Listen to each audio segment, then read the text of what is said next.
মানে সন্তান ট্যাটু করতে পারে না কেন? ট্যাটু যদি করে, ট্যাটু যারা করে ওদের কাছে শুনবেন, গবেষণা করবেন, উপরের চামড়া ভেদ করে দ্বিতীয় স্তরের চামড়ার মধ্যে ছবিটা হয়। উপরের চামড়া এই জন্য বারবার সাবান দিয়ে ধুইলে ট্যাটু উঠে না। উঠে? ট্যাটু উঠে? তাইলে আপনি দ্বিতীয় চামড়ার মধ্যে যে রং লাগাইলেন, আপনার অজু গোসল ট্যাটু করছেন যেদিন সেদিন থেকে হয় না। যদি 30 বছর হয়ে থাকে, 30 বছর পর্যন্ত আপনি নাপাক। মুসলমান কোনোদিন নাপাক থাকতে পারে না, মুসলমান সব পাক। আর তুই বেটা ইচ্ছা করে ট্যাটু বানাইয়া হিন্দু খ্রিস্টানের মতো নাপাক হয়ে রইছস, মুসলমানের খাতার থেকে তোর নাম কাটা। তুই একটা আস্থা গবেট, কথা ঠিক না বেটা? ট্যাটু করবি ভালো কথা, মাসলা বুঝে লইস। অজু গোসল হবে না জীবনেও। ট্যাটু করলে অজু গোসল জীবনেও হবে না যতদিন ট্যাটু রিমুভ না করবি। রিমুভ করবার গেলেও চামড়া খালায়া খোলায়া বহুত কষ্ট আছে। এত শখ লাগছে গিল লেগে গাড়ের নিচে ট্যাটু করণ লাগে, কানের নিচে ট্যাটু করণ লাগে, আরো কত জায়গায় আছে। এটি কইবার গেলে তো এটা হুজুর খারাপ হয়ে যাবে। এমন এমন জায়গায় ট্যাটু করছে কওয়াও যায় না নাম। কথা কান আছে না নাই? থাপ রায় দাঁত ফালাই দেওয়া দরকার। মুসলমানের সন্তান তুই ট্যাটু করস কেমনে? তোর ট্যাটু করস এত রুচি খারাপ হয়েছে কেন? রুচি এত খারাপ হইলো কেন? তুই নাপাক থাকতে চাস? মুসলমানের সন্তান ট্যাটু করা যাবে না, কথা বলেন ঠিক না বেটা? মুসলমানের পোলাপান প্যান্ট পরে, প্যান্ট নাভির থেকে 4 আঙ্গুল নিচে 5 আঙ্গুল নিচে, আছে না নাই?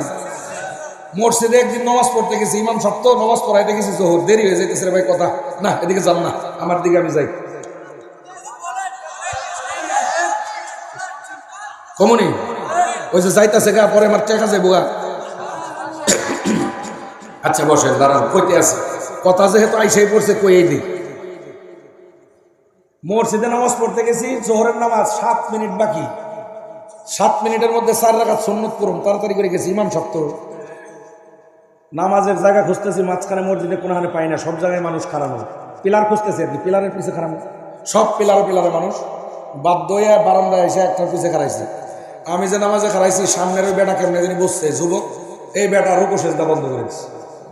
আমার রাকাতের পরে রাকাত চলতেছে, ওই বেটা রুকু দেয় না, সেজদাও যায় না। আমি কই বাপরে বাপ, কত বড় আল্লাহর ওলি রে।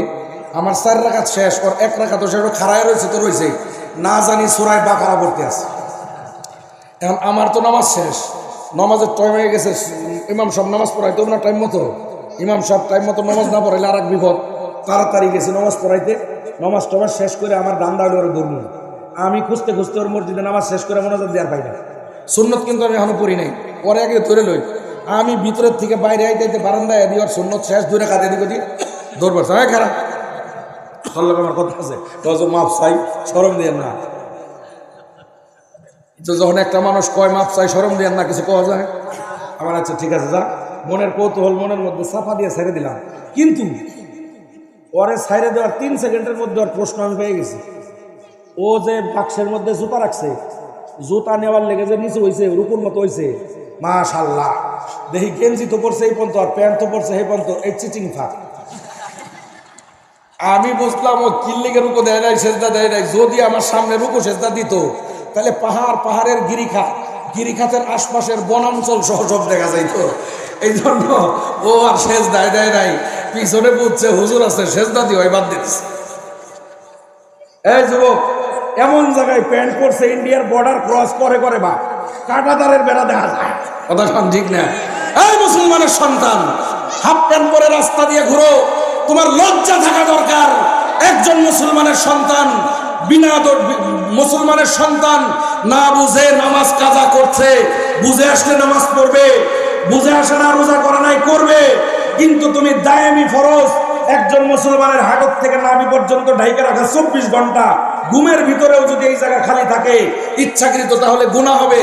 আর তুমি হাফ প্যান্ট পরে রাস্তা দিয়ে ঘুরো, তোমার মতো খারাপ মেজাজের মানুষ দুনিয়াতে আর দ্বিতীয়টা নাই, কথা বলেন ঠিক না ভাই? মুসলমানের সন্তান নামাজের জন্য হুজুর ডাকলে হুজুর সব তৈয়ার আছে, কিন্তু প্যান্ট ভালো না। কি কয়? কি ভালো না? কি ভালো না? প্যান্ট খারাপ। প্যান্ট খারাপের মানে বুঝেন? কথা কন, প্যান্ট খারাপের মানে বুঝেন কি? এই একটা মাসলা কই রে, মানুষ চলে যেতেছে আমার, টাকা দেন আগে পরে কমু। মাদ্রাসার লেগে আমি পরে কমু, কইতেছি শোনেন। এই আমার দিকে তাকান। আজরাইল আলাইহিস সালাতু ওয়াস সালাম আমাদের পিছনে ঘুরতেছে না ঘুরে না? আচ্ছা, এখন একটা মাসলা আপনার